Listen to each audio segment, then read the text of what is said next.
You're listening to the #1 podcast for nonprofit leaders, getting your nonprofit fully funded. This is the Fundraising Masterminds Podcast.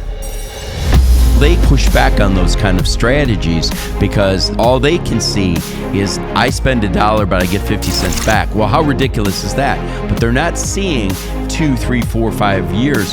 They're going to not only make up the difference, but they're going to quadruple that investment. Right. And they end up cutting back all the way to the bone. I've never seen an organization that's cut their way to success. Well, welcome back to another episode of Fundraising Masterminds. Today we are starting a new series, which we are calling the Nonprofit Survival Guide. Yes, so absolutely. Over the next 3 weeks, we are going to be discussing 3 things to avoid as a nonprofit leader. Yep. They're like traps, right? Yeah, stay away. And these are very common things that we see nonprofits falling into, getting tripped up over. Yep. And so over the course of the next 3 weeks, we're going to have 9 things. Right. But we didn't want to cover all 9 things in one podcast episode. Yeah. That would be a lot. It would be an enormous amount. And so we're just going to break it up into 3. Right. This week, we're going to do probably the most important things all the way to the top least, 3, for sure. The top 3. So before we get into it, if you wouldn't mind subscribing to this podcast, that would be awesome. If you're watching us on YouTube, just hit that subscribe button. It only takes a second. Yeah, you won't want to miss the next 2 parts for sure. So definitely subscribe. If this content is helpful to you, let us know. Write us a comment. We'd love to hear from you. And be sure to share these episodes with your friends, especially other nonprofit leaders, because they're going to benefit from these. Chances are, Jason, many of their friends will be making the same mistakes that we've seen here. Yep. So, trap number 1 is a lack of strategic planning. Right. Yeah, Jason, I can't tell you how many organizations I've worked with over the years that pretty much just muddle through days, weeks, and years. They are so caught up in the momentum of life. All they're doing is managing momentum. They are not getting above the fray, above the situation, to look forward to what they hope to accomplish. So many organizations set mission, vision, and values, and those should be their guiding principles, and that should direct their path. But unfortunately, too many of those organizations, even the same organizations, don't actually do strategic planning. Well, they don't determine what their priority projects, their programs are. They don't determine their past steps. They don't determine what it is that is going to get them from point A to point B. They possibly somehow get caught up in a wake that may take them from point A to point B. Yeah. But trying to get to point Z, that is just so far away from them. Yeah. And they go through years just muddling through because they don't have a good strategic plan. Well, and I've even had an organization. There's actually one organization from my hometown that we are trying to get them to do a vision dinner, which we would consider to be strategic planning, right? A strategic thing that you can do to grow. Yeah. But they just have this mindset of, God will provide, and we just need to let God provide, and which, I mean, it is true that God knows our needs. Yes. A lot of people use like George Müller as an example of like he just prayed and God just gave him money and it was fine. But what a lot of people don't know is George Müller actually wrote a lot of strategic letters. That's right. Targeted to people. You want to talk about that a little bit? Yeah. Oh, absolutely. Well, it's a fallacy, certainly, that all George Müller did was pray. Certainly pray was an important component. And both you and I pray for all of our efforts, and especially as we're raising money. But George Müller didn't just pray. He sent his kids out into the streets. He wrote letters to strategic individuals, not maybe specifically asking them in the direct mail way that we do today, but he certainly mentioned his needs, and people gave as a result of those kinds of things. So people don't think strategically these days. First of all, they don't adapt to change. Change is a constant in an ever-changing world, and we know that change needs to be part of our process. We need to be able to adapt, adhere, be flexible to change. And so that's one of the biggest problems that nonprofit organizations have. They don't do well dealing with change, and they don't adapt to the change. I have got individuals that I have talked to, that I work with, that are still using the same principles that they used in the 1980s. I can tell you that even though we have formulated a model that I use, the framework of the model that we created in the 1980s, the principles and the practices that we used in 1980 resemble nothing like what you're doing now. Principles of the Perfect Vision Dinner. The principles today. are the same, but the way you apply the principles are changed. Totally different. Yeah. And we had to adapt to changes in that, because people change, environments change, locations change, interests change, what motivates people change. Yeah. So much has changed. But when you're talking about strategic planning, though, you're really talking about development, strategic development planning. And what we mean by that isn't like building buildings, like, the word development might mean to a engineer like coding, right? Like we used to buy developers to make software, or if you're building a house, you hire a developer to build your house, right? We're not talking about that stuff. Nope. We're talking about development, meaning working on your nonprofit, right? Growing monthly partners is what we refer to as development, right? And growing monthly partners requires a focus on relationships, right? That's right. And there's strategic ways to get to know people. There's strategic ways to be introduced to people. There's strategic ways for people to find out about you, other than just getting a mass email or a phone call. There's events. There's certain events that work better than others. There's promotions. There's all kinds of things you can do. So when we're talking about lack of strategic planning, essentially, you're just doing the ministry, which a lot of people are doing great work. It's a lot of the same problems that entrepreneurs get stuck into. I actually fell into this trap when I was starting my software company, Ministry Sync, or Fundeasy, as it's called now. So I found myself working in the business and not on the business. That's right. Right. So I'm in the day to day. I'm doing all this stuff. Customers are calling me, and I'm like, bouncing back and forth and being really busy working in, but I had no time to actually develop the business. That's right. And so as a result, the business kind of floundered a bit here and there. And that's what happens with nonprofits. The businesses that really do well tend to be the franchise businesses. And the reason why franchise businesses do well is because someone at some point in time actually had to pull out of the business. And like say, okay, if I want to replicate this, like McDonald's is really good in the 50s. If I want to replicate this, I have to actually create a framework for how everything is done, and how the accounting is done, how the menus are done, how the customer service is done. Everything has to be written down, systematized, and thought through, so it can be reproduced. And someone had to actually stop flipping burgers for a while to like figure that out. But then once they took the time to do that, and it was able to actually be tested and replicated, now you've got something that can grow. That's right. That's what we need to do with nonprofits.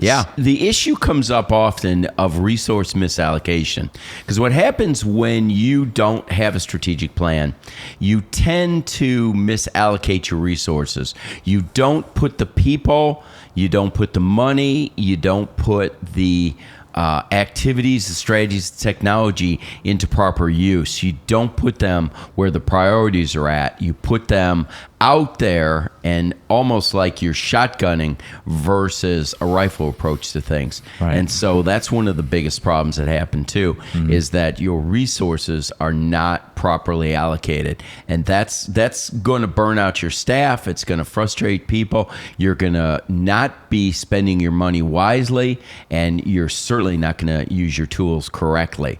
All those kinds of things all come from poor strategic planning. And of course, we have difficulty in measuring our impact, because when you don't plan, you don't have goals, you don't have objectives, you can't measure how effective your efforts and your processes are being. And without the goals, you're really just out there floundering. If I know I want to go to California and I live in Orlando, but I have not set out the path, it's going to take me 10 times further to get to California because I've not set out a pathway. And it's going to be exactly the same way if you don't do a plan. Okay, so I understand that nonprofits lack strategic plan. But what's the solution here? Like, how do we get a strategic plan? Well, a lot of times you just have to seek expert advice. You need to seek someone who does do strategic planning.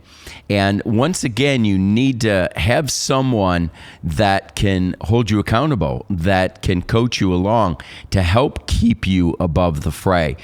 Someone who you trust that you can bring along and say, if I start to deviate from this plan and I start to get into the enterprise instead of working on the enterprise, like you talked about earlier, someone that essentially comes alongside you and says, hey, Jason, just want to let you know you're getting down into the weeds and you need to come up here and begin to work on the process. Finding wise counsel, finding someone who will hold you accountable, and also to working through it as a team. Too many leaders try and do this all by themselves and don't pull in their staff. They don't want to be vulnerable because they don't know what to do, so they just keep doing it. But unfortunately, what happens is they're digging themselves deeper and deeper in the hole. And the one thing you need to do when you get caught in a hole is stop digging. Yeah, that's really good advice. It's important to find people who are experts in the development field and that can help you with that strategic. Okay, well, let's get into this second trap that people fall into. Second trap is called mission drift, and there have literally been books written about mission drift. It has become a popular phrase out there, especially in missions work and in organizations. But mission drift is essentially getting away from the mission and the area of focus that your organization was created to exist. Every nonprofit organization, if you research them, were created to solve a problem. And when your organization gets off target and starts to respond to issues and tasks and questions that are not related to their original mission that they were created to do, that's what's called mission drift. You start to drift off your original mission. So I understand the concept of mission drift, but do we have any stories or examples of this actually happening in real life? I can't think. It's funny. I have seen organizations veer off target over the years. I'm thinking of organizations like YMCA, YWCA that started as Christian organizations, but have very little roots in Christianity anymore. Texas Christian University is an example. Those individuals that I've seen who go there and what I know about TCU, Christian is about the only time their name's the only time you hear Christian. Harvard, Yale, Princeton, many of our founding universities out there. You could probably even say the United States of America was founded, on Christian principles. Christian values and principles, Many of those Ivy League schools have since veered way off their target of being Christian universities. But wouldn't someone just say, it's not really mission drift. That's just like the board evolved, right? So the board decided that we're no longer going to be Christian anymore. So they redefined the mission. Is that the same thing as mission drift? Well, I believe it is because once again, when something drifts off target, it doesn't take a hard right. It slowly drifts off. And so this is not mission hard left. mission hard right.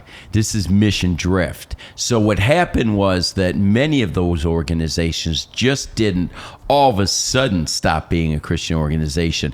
There were slow decisions that were made over time. The Boy Scouts of America, great example of an organization that was literally hundreds and hundreds of years old, but got to the point where within a few decades, it had completely drifted off its mission and is now on life support where it may not exist. I was an Eagle Scout. My son was an Eagle Scout. And those organizations do not resemble what it was when I was a Boy Scout and even really when my son was a Boy Scout. And that was only 20 years ago. So if they immediately took a hard left or right, people would push back, but they slowly moved off that. So how do we avoid mission drift? Because I know a lot of it has to do with leadership, right? Like Billy Graham had a passion, right, for evangelism, and you just can't replace Billy Graham or Bill Bright, and so the people coming after, I mean, they're just not going to have the same calling. Well, you actually have stumbled on something very important, and what that is that typically mission drift happens after the founder passes away or moves on. The organization in the first generation, it's very similar, but with small nuances, it changes. And then the next generation, small nuances. The next generation, small nuances. To the point where you look back and you say, this organization does not look at all like it did when the founder came in there. The founder usually sets out principles. Now, we really see how effective the founder was by how long the principles, values last generation to generation. Campus Crusade is an example, or Cru. We all have the DNA in us for helping to fulfill the Great Commission in this generation. But even with Cru, that DNA gets altered a little bit. It gets changed, and what looked like the original vision of Bill Bright and Cru can somewhat change and somewhat alter. We are very close, and we've got a lot of individuals who walked with Dr. Bright who are there to continue to keep his mission and vision going forward. But over time, even an organization like Campus Crusade could change. So how can nonprofit leaders avoid the trap of mission drift? If this is something that happens over time, what can we do in our nonprofit now? How can we instill things in our nonprofit now to prevent mission drift from happening? From my standpoint, the things that I have seen that either keep us from drifting or get us back on target when we are drifting is really getting back to the original mission and the original values of that. One of the phrases that Bill Bright used to use quite often was that he always wanted to stay with his first love, which was his first love was Jesus Christ. And we have a number of individuals now that are helping us continue to remember that it's important that we stay with our first love, that we don't allow the things of the world and the things of our society to alter that ultimate love, which is our first love of Jesus Christ. And so it's just that constant reminder of why we were created, our organization, why it was created, and what we hope to accomplish, and make an attempt to return back to those original values and the original mission. And I don't mean turn back the clock and go from 2023 to 1950, but go back to the principles. Well, see, I'm wondering, did Bill Bright by any chance record any of his ideas?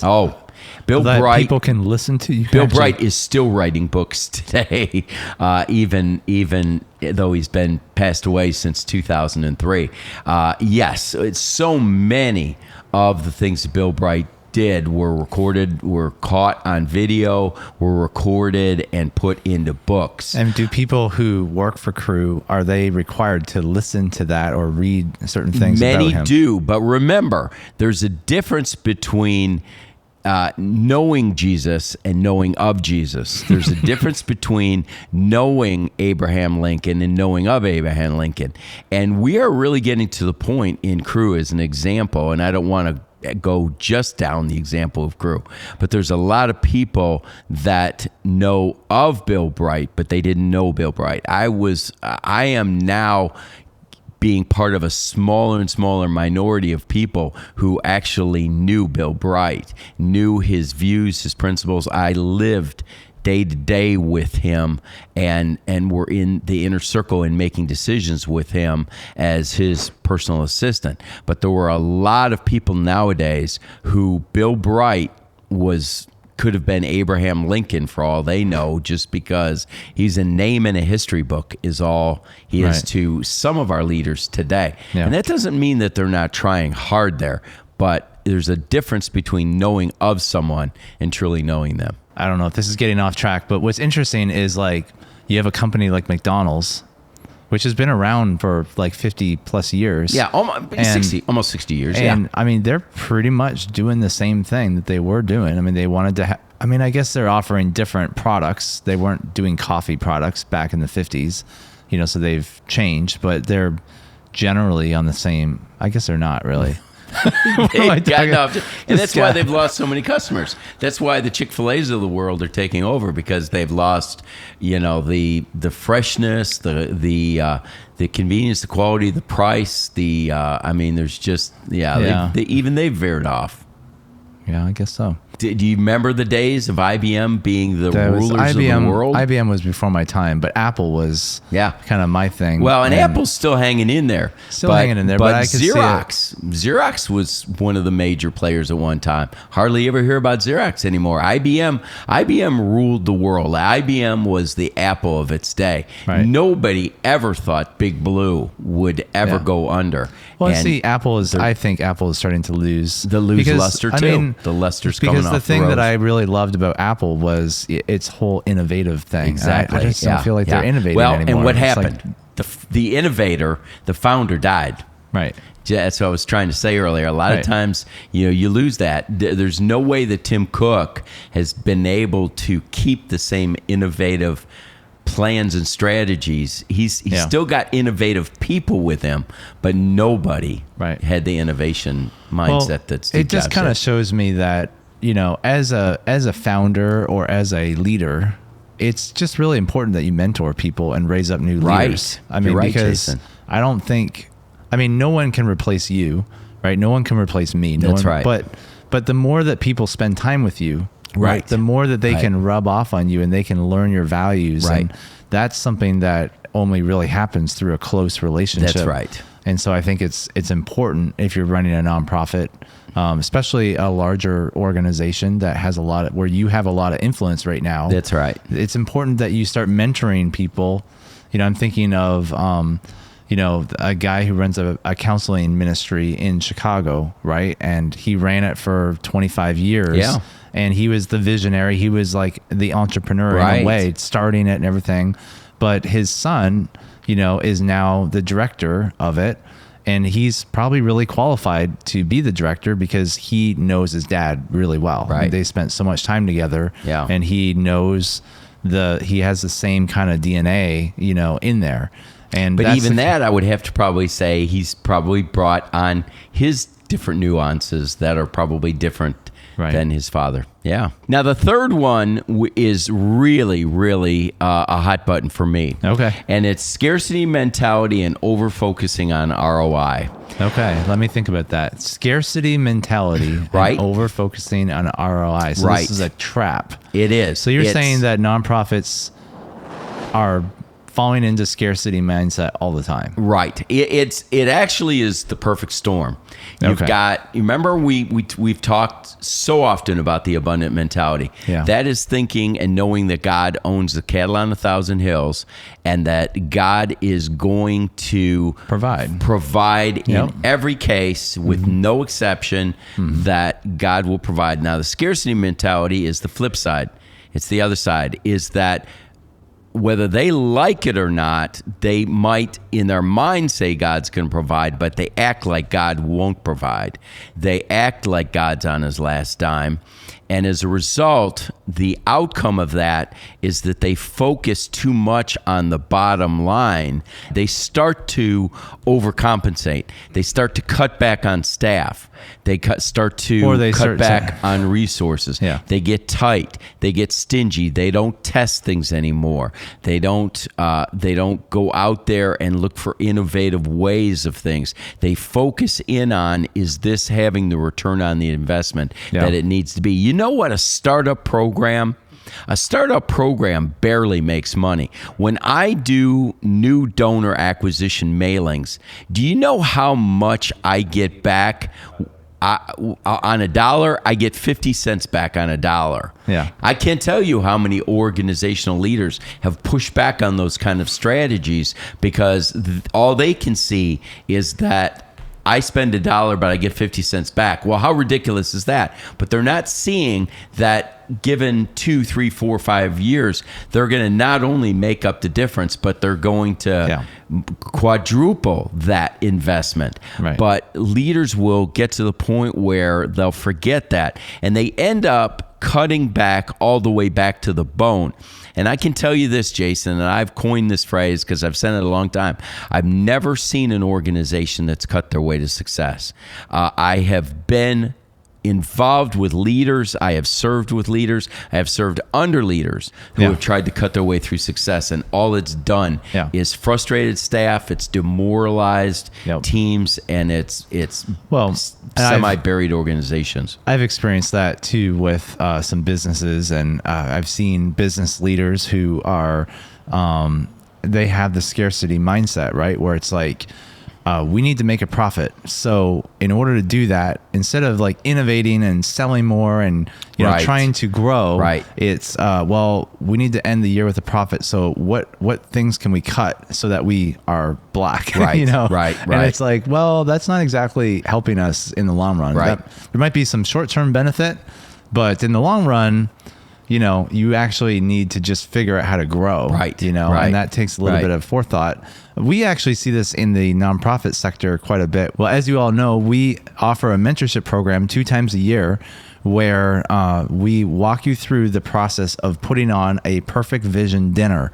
And the process is essentially, we're going to show your team how to plan a dinner, how to put on a dinner, what kind of event it should be, what kind of venue it should be at.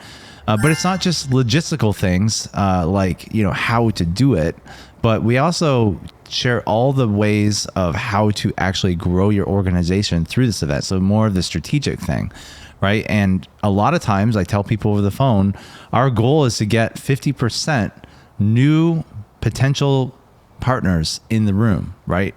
So we're not just trying to have an appreciation event where we just invite the mailing list and that's a lot of mistakes that people do, is they have a gala every year and they just invite everybody. It's a big party, and then they wonder, well, why can't we seem to get more money from our galas? Well, because you're inviting the same people, and the more you do that over and over and over, the more it doesn't grow, right? And so the point I'm trying to make is that we offer a mentorship program where we help you actually grow. We've seen organizations raise 100% more money or 200% more money as a result of them going through the program. So the program obviously pays for itself.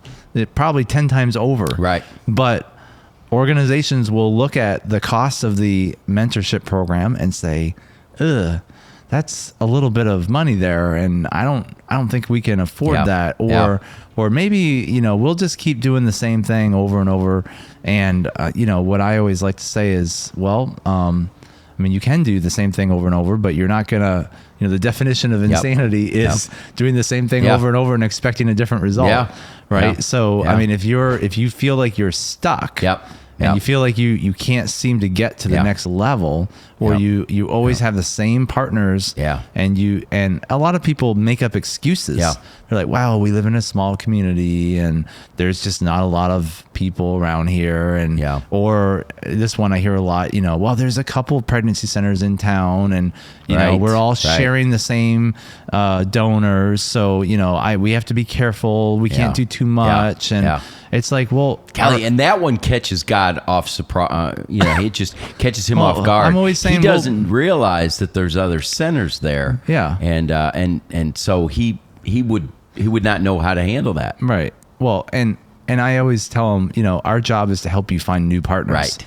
That's priceless. I mean, if we can help you get, $3,000 more a month, or $5,000 more a month, or what is that worth to you? Would you be willing to pay a little bit to get more monthly partners? And Jason, I feel like that money becomes blinders to their eyes, because we can show people that you give us $1, we'll give you $5, $6, $7 back in return. And they're like, but I have to spend it. I have to give you $1. Yes, but I'm going to give you $5 or $6 back. Yes, but I have to spend $1.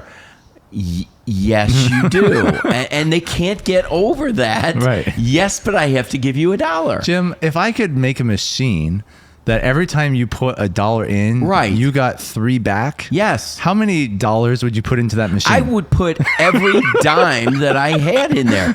But there are people who complain that they have to put $1 in there. It just boggles my mind. This spring, we did a training. And we had individuals that went through our latest graduation class that saw 100, 150, 200% growth in their income.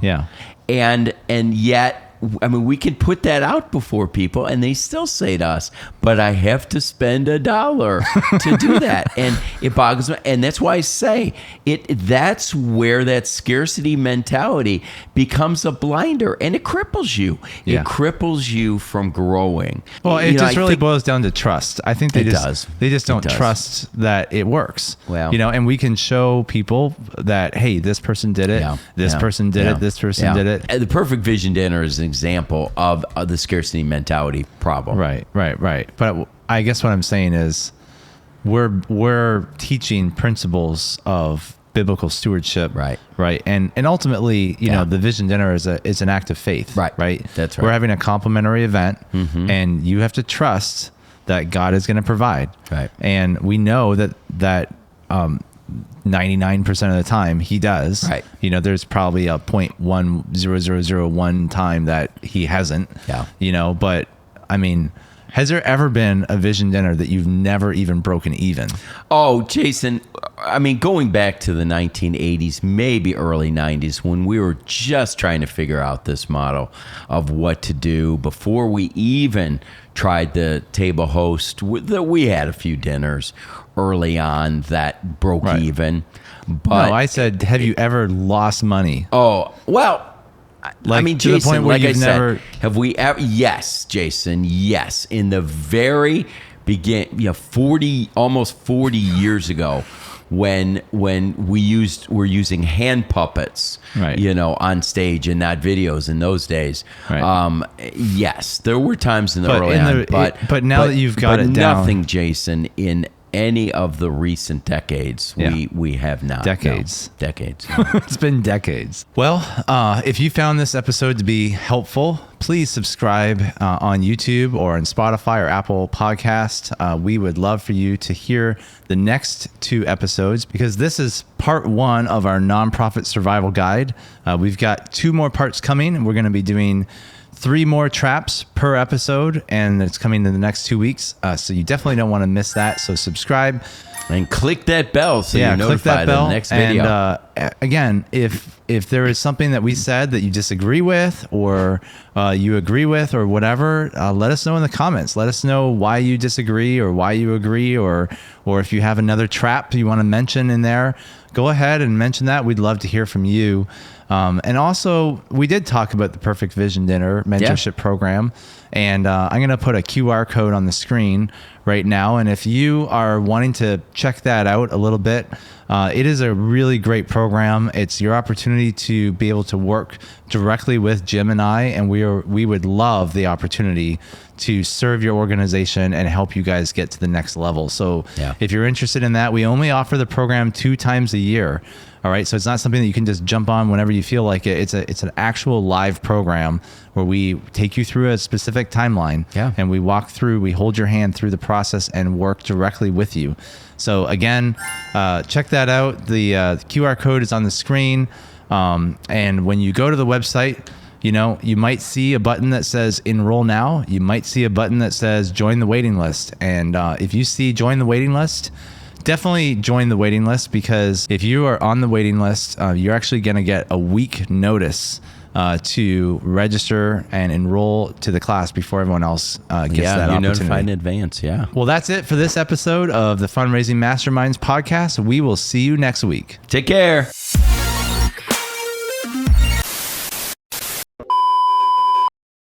So you can cut now if you Okay, don't Matthew, think any of that. on my cue, now this is where you start the video back again at this point. On my cue, everything prior to this, we're going to let Jason think it's in there. So what's the problem with the analogy? No, it was a good analogy, Jason, and I really appreciate it. We needed that analogy. Well, it's... Okay. It was a good one. No. Are you being serious or are you joking? Yes, and we're gonna start with